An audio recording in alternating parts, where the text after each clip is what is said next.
By 2030, decades of anonymous practice had built a legacy of steadiness. Lights, dreams, and silence shape not proof but capacity, preparing humanity for dialogue beyond certainty. Before we begin, write in the comments where you're watching from and what you believe about extraterrestrial contact. By the year 2030, the anonymous circles had existed for more than 3 decades, and the quiet discipline they carried had matured into something far larger than any of the participants could have imagined when the practice began in the late 1990s. What started as small gatherings in remote fields, often just a handful of people with notebooks and the courage to face long hours of silence, had grown into a global network of invisible communities.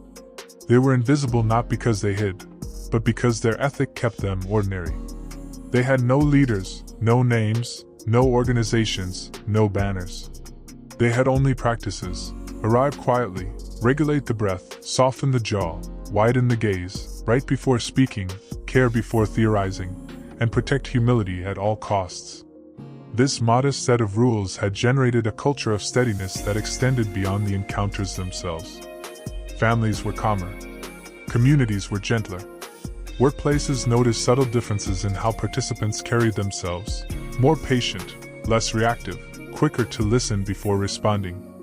Even children raised by parents who participated began to show signs of the discipline: the ability to wait out frustration, the willingness to describe feelings with accuracy instead of drama, the capacity to endure ambiguity without demanding immediate closure.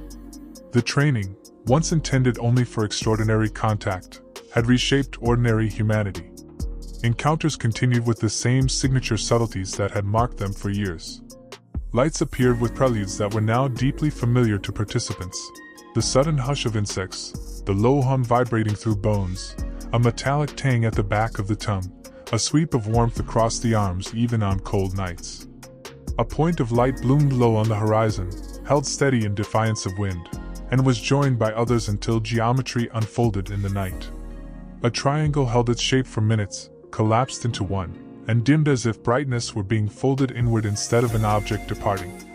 To outsiders, these events would appear ambiguous at best, but to participants they were coherent. Logs written separately aligned in timings, shapes, and sensations. The phenomenon was not random, it was calibrated. Dreams, too, carried the familiar curriculum but with refinements that suggested humanity had advanced into a deeper stage of training. Participants wrote of presences correcting microdetails, a luminous gesture showing exactly how to lengthen the exhale at the precise instant surprise tried to steal the breath, or a gentle adjustment of stance by inches so balance held under invisible pressure.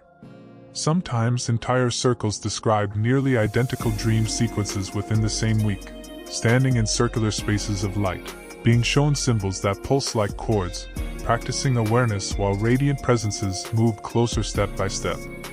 The consistency across distance convinced participants they were not simply imagining.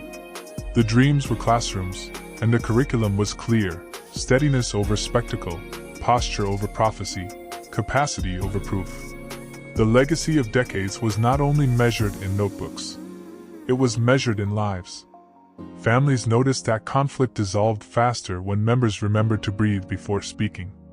Communities saw neighbors helping one another without fuss, influenced by the ethic of care that the practice had embedded.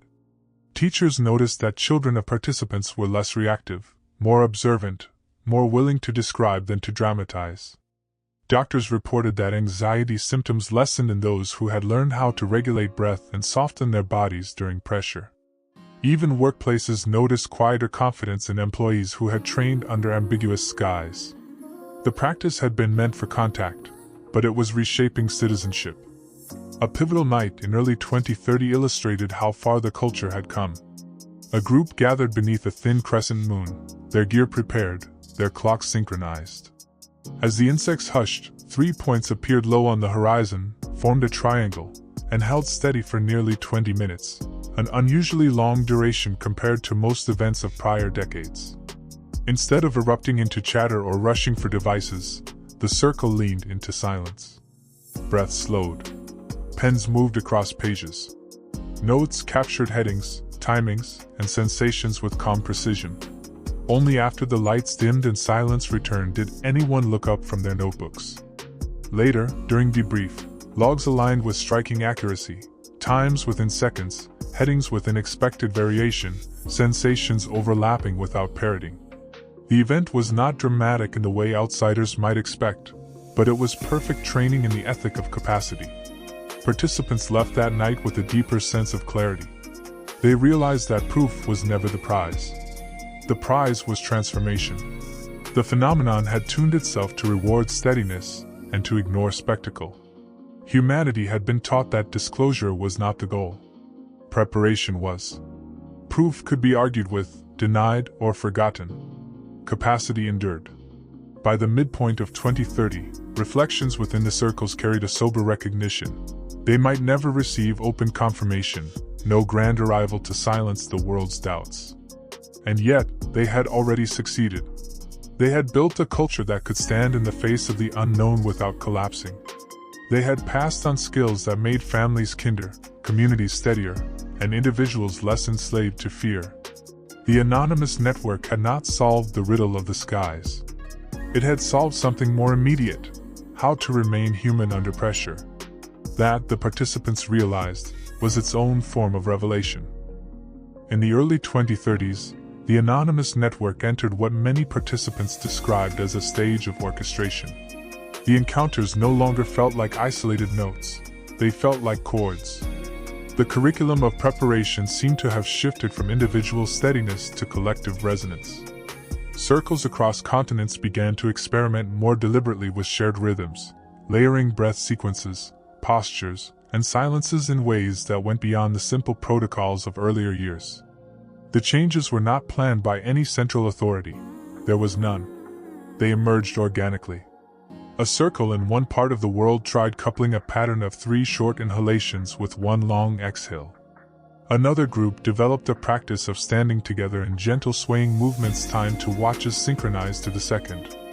When logs from these experiments were anonymized and compared later, participants noticed something extraordinary. The sky seemed to respond with structures that mirrored their patterns. Lights appeared not just as triangles or hovering points, but as sequences that pulsed in rhythm, collapsed and reformed, or traced arcs that seemed to echo the motions of the groups. The phenomenon's feedback became unmistakable.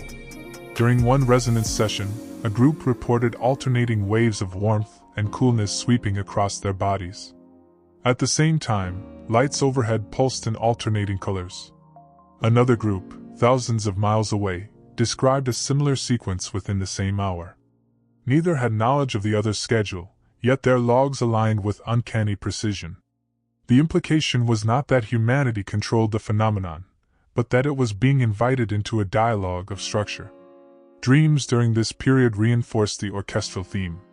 Participants wrote of luminous halls filled with layered sounds, harmonies rather than single tones, that guided their breath and posture. Each individual carried a part, but only when they worked together did the full harmony sound. Presences corrected them gently, a hand gesture showing when to release tension, a soft hum aligning their breath, a light pulse that seemed to cue posture shifts. People woke with the sense that humanity was being tuned, not as isolated beings but as a chorus learning to sustain resonance. Auditing practices grew more rigorous to match the complexity. Rotating teams anonymized logs, stripping away personal details and leaving only times, headings, durations, and reported sensations. They compared these against astronomical charts and air traffic records, ensuring that coincidences were not mistaken for orchestrations. Corrections were issued with precision but kindness, reinforcing the ethic that humility was as important as accuracy. The work was never about being right. It was about being steady. The culture's intergenerational aspect also deepened. Children who had once joined their parents now became teenagers guiding younger siblings. They taught hand signals for silence, showed how to align breath with the group, and modeled how to write before speaking. Elders, who had once been anchors of steadiness, now passed on wisdom with quiet confidence, knowing the ethic would endure beyond them. The practice had proven durable across generations because it required no special tools, no titles, no possessions, only discipline and humility. And you? Have you ever felt yourself become part of something larger than you, whether through music, silence, or shared rhythm? Comment below and share your story. your reflection could help others recognize the resonance in their own lives. Participants noticed that phenomena seemed to value coherence more than enthusiasm. If circles grew restless or speculative, lights dimmed or vanished. If calm returned, they often reappeared. The teaching was clear: the unknown respected steadiness. It was as though the visitors, if that term applies, were more interested in cultivating capacity than in dazzling audiences. Proof could be demanded but never delivered. Capacity could be cultivated, and it was. By the end of 2032, many within the network reflected that they were being trained less as individuals and more as an instrument of humanity itself. The phenomenon had moved from single notes, simple lights in the sky, to chords, harmonies, and orchestrations that engaged groups across continents. The curriculum was no longer about whether a human could remain steady under pressure. It was about whether humanity could remain steady together, tuned into one another as well as into the sky. The lesson was humbling but exhilarating. Humanity was not at the center of the story, but it had been invited into it. The invitation was not to prove or to proclaim, but to practice. The years 2031 and 2032 marked the point where people realized they were not preparing for contact someday in the future. They were already participating in it, quietly, anonymously, with breath, notebooks, and the courage to stay ordinary in the face of the extraordinary. By 2033, the anonymous circles had reached a point where the line between practice and daily life had almost disappeared. What had once been reserved for cold nights and quiet fields now infused ordinary routines. The same breathing exercises used to prepare for encounters helped families navigate arguments. The same silence used in resonance sessions was practiced in schools to calm restless children. The same ethic of "right before you speak" showed up in workplaces, replacing reactive debates with considered reflection. The training was no longer a separate activity. It had become a way of living. Phenomena during this period reflected the same shift. Lights no longer seemed to appear at the height of expectation. Instead, they appeared at moments of coherence, when the group had already settled into calm connection. Logs often recorded that a triangle or hovering point emerged not when participants demanded, but when they had already given up demand. It was as if the phenomenon was teaching that contact was not about desire but about readiness. When people were steady, the lights joined them. When they strained for spectacle, the sky stayed silent. Dreams also shifted toward integration. Instead of luminous halls or grand symbols, participants described ordinary scenes infused with guidance. Someone might dream of sitting at the dinner table, while a radiant presence quietly reminded them to soften the jaw before frustration sharpened words. Another described being shown how to pause during a stressful work conversation, releasing tension with a long exhale that kept clarity intact. These dreams did not feel like messages from beyond. They felt like rehearsals for daily life. Participants woke with the conviction that the curriculum was not just for nights under the stars. It was for mornings in traffic, afternoons in offices, evenings at home. The effects rippled outward. Communities began to notice differences. Neighbors observed that members of circles were calmer and less reactive. Local schools incorporated short silences at the start of the day, modeled after the circle's pre-briefs. Families who had practiced logging impressions encouraged children to journal, teaching them to value description before interpretation. Even civic spaces felt the influence. Meetings opened with a breath, conflicts slowed, decisions were made with more care. The ethic had moved from the margins into the center of everyday life. Quick pause. Have you noticed how habits from one part of your life sometimes transform another? Like patience and meditation helping you during conflict, or breathing exercises easing you in daily stress? Comment below and let us know your experience. The phenomenon seemed to acknowledge this integration. Logs described lights appearing during ordinary conversations, as if to reinforce the lesson that steadiness in life was the same as steadiness under the stars. Participants no longer separated encounters from living. They saw both as parts of the same training. Auditing also adapted to this integration. Logs were now compared not only for timings and geometries but also for how participants described the influence of practice in daily life. Did patience increase? Did anxiety decrease? Did relationships become gentler? The auditors did not treat these as proofs, but as evidence of the curriculum's success. The unknown seemed less concerned with convincing skeptics and more concerned with producing citizens capable of coherence. The intergenerational thread strengthened further. Teenagers who had once joined reluctantly began guiding younger children. Elders continued to provide calm anchors, teaching that gentleness is stronger than bravado. Parents passed on not just stories but skills: how to log carefully, how to breathe evenly, how to wait without demanding. The culture had proven durable across generations because it required no doctrine, only practice. One circle in late 2034 described an event that encapsulated the integration. They had gathered on a hill under a clear sky, but the focus that night was not on lights. It was on practicing silence and breath. Hours passed uneventfully. Then, just as participants began discussing the patience it required to keep showing up, 3 points appeared low, formed a triangle, and held steady. No one rushed to narrate or celebrate. They simply breathed, wrote, and remained quiet. Later, in debrief, someone noted that the appearance coincided precisely with the moment the group accepted patience as the practice itself. For the circle, it was proof of principle. The unknown rewarded capacity, not demand. By the end of 2034, participants reflected that they no longer needed extraordinary confirmation. They had already received the gift. The training had reshaped their families, their communities, their lives.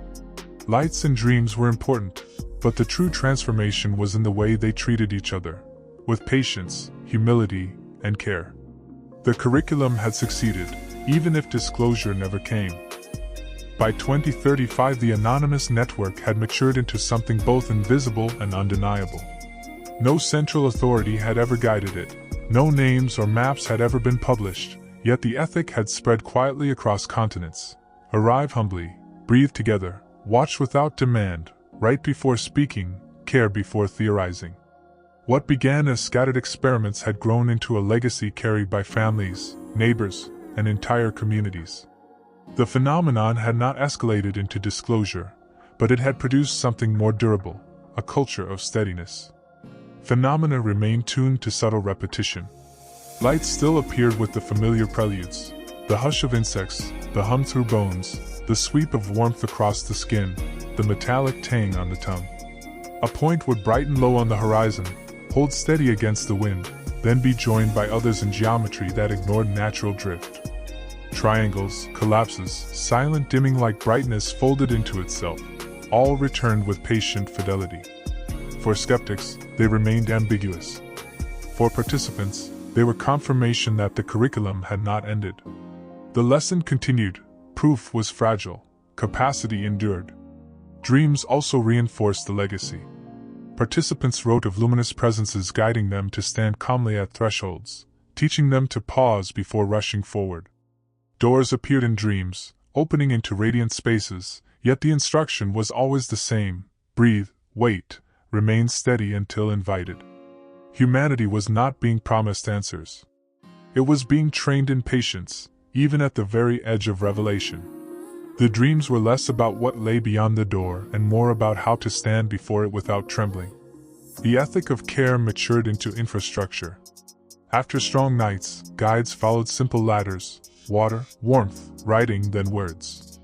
They encouraged small standing movements to release adrenaline, pauses before analysis, and silent companionship for those who struggled. Communities began to mirror these practices outside of encounters, using water and breath before debate, offering silence before solutions, caring for one another before conclusions. The ethic that had once protected circles from adrenaline now protected neighborhoods from conflict. Quick reflection: do you believe that the way we care for each other during ordinary challenges could be the true preparation for extraordinary contact?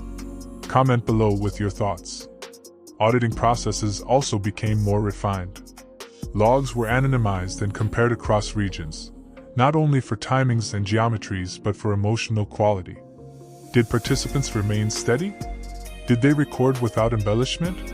Did they care for newcomers? Corrections were delivered with kindness, reinforcing that humility was as vital as accuracy. The point was never to prove outsiders wrong. It was to keep the practice honest enough to keep learning. Intergenerational continuity became obvious by 2035. Elders who had anchored the first circles now entrusted guidance to younger generations.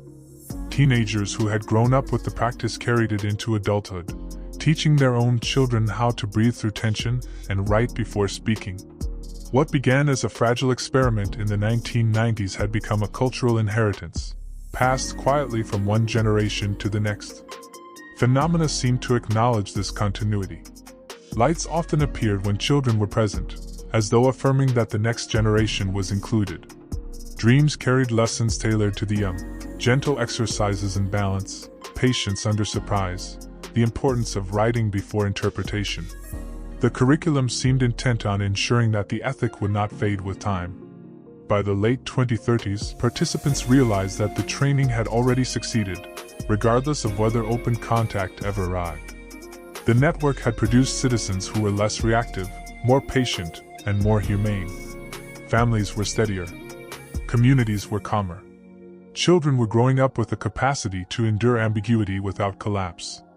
Proof had not been given, but capacity had been cultivated. And that, they reflected, was the point all along. The wider world continued to lurch between certainties, demanding proof or denying possibilities. But within the circles, the question had shifted. It was no longer, will contact come? It was, what kind of humanity are we becoming while we wait? The answer was visible in logs, in families, in neighborhoods, a humanity capable of coherence without spectacle, of care without applause, of patience without reward. By the close of 2035, many wrote the same phrase at the end of their notebooks: capacity over proof. It had become the motto of the culture, the distilled wisdom of decades. Proof could be argued with, ignored, or forgotten. Capacity could not be taken away. The bridge to the future had been built not of lights in the sky, but of people willing to remain human in the presence of the unknown. The legacy of the circles was not disclosure. It was preparation. Not spectacle, but transformation. The phenomenon had not given humanity closure, but it had given it training. And the training had already borne fruit. People who could breathe through fear, log with honesty, care for each other under pressure, and carry those skills into everyday life. Whether or not open contact ever arrived, the legacy was secure. Humanity had become steadier, more patient, and more humane because of the curriculum written into lights, dreams, and silence. The story of 2035 and beyond does not end with revelation. It ends with resilience. The circles continue. The lights continue. The dreams continue. The care continues. And perhaps that is enough. For if open dialogue ever comes, humanity will be ready. And if it never does, humanity will still have gained something precious: the ability to remain kind when the frame of reality wobbles. If this story caught your attention, don't forget to like this video, subscribe to the channel, and share it with those who are also fascinated by UFOs. And leave your thoughts in the comments. What do you think really happened?